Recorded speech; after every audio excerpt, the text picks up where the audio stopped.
No. Former House Speaker Kevin McCarthy is sitting here with us. Let's listen to Speaker Mike Johnson. This is what he thinks about the reconciliation package. The Senate has a little different opinion and perspective on reconciliation and what the largest disparity here than the House, and that's part of this process. As you all know, we built consensus around this idea, but we are going to get this mission accomplished.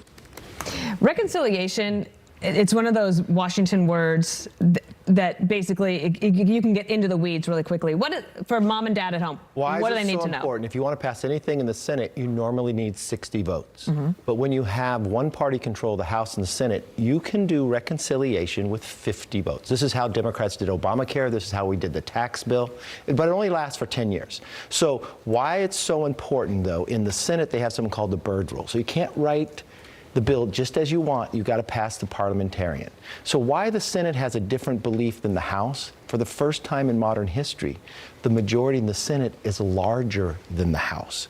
The House actually lost seats, and you watched how close the Speaker's race was. But the interesting thing's going to happen come January 20th. 2 more members of the House are going to leave, and that takes time to fill the seat. So when Speaker Johnson said he wants this done by April, well, April 1st is when the vote is in Florida. The seat for Elise Stefanik won't happen until after that. So he has no room to spare. So I agree you need one bill, because if you take 2, it's harder to pass in the House. The Senate's okay. But remember this, just from the knowledge of doing a lot of bills, if you make a bill too big, it collapses upon itself. And what they really have to do is focus. This is all about the tax bill. Economy comes first. But the tax bill is going to change, right? Because those members in New York and California, they worry about SALT. So it has to change. And when you change SALT, it costs more money. The president wants to change no tax on tips. That costs money. So it's no easy play here, but Jason Smith was right. He's the chairman of Ways and Means. This is a big victory for him, because he's been out there advocating early on, when the speaker wasn't taking a position, to do one bill. So for viewers at home, I think maybe the easiest way to understand it, or to follow it maybe, is what the senators are saying, the Republican side, is tell us what you can do in the House. Yes. Get that done first, and then we can take up that measure on our side. Why people want to start with it, they want to do the border. Rightfully so. But the president could do a lot of administrative there. And I believe the border is a disaster. And they could take disaster money and use that for the border. So if you take 2 votes, as people progress, you normally have a 9-month honeymoon. 1 or 2 members saying no, as we watched in the speaker race, can stop the whole thing. Okay, so let me ask you about that, because Punchbowl News today talked about Trump and the House Freedom Caucus. You know the House Freedom Caucus very well, and said that the House Freedom Caucus is home to some of the Trumpiest members in Washington, yet it's also been willing to defy Trump at times. It's clear these hardliners are sometimes comfortable banding together and bucking Trump, at least when they have strength in numbers. So how do you anticipate? Is this what you mean by it collapsing on its own weight? Yeah. On the Republican side. On the Republican side. And if it can't pass the House, if all the Democrats say no, and 2 Republicans say no, can't agree, want something different in the bill, then all your taxes go up, because you've got to solve it by the end of the year. So the pressure is on. But I disagree with that.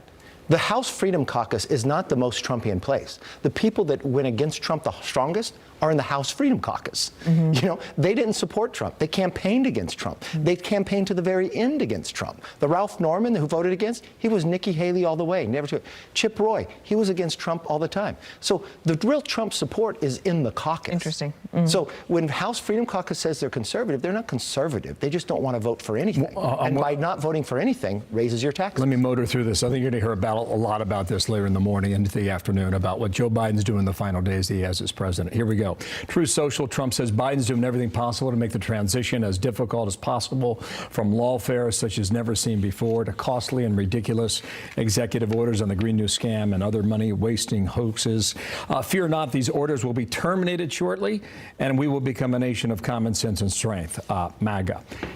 How much can he reverse once he's in office? If it's by executive, he can reverse all of it. But it also can take time, where you'd have to go, if you have to go through any reporting and let the public have some say. But the president, Biden, is doing a lot of damage right now.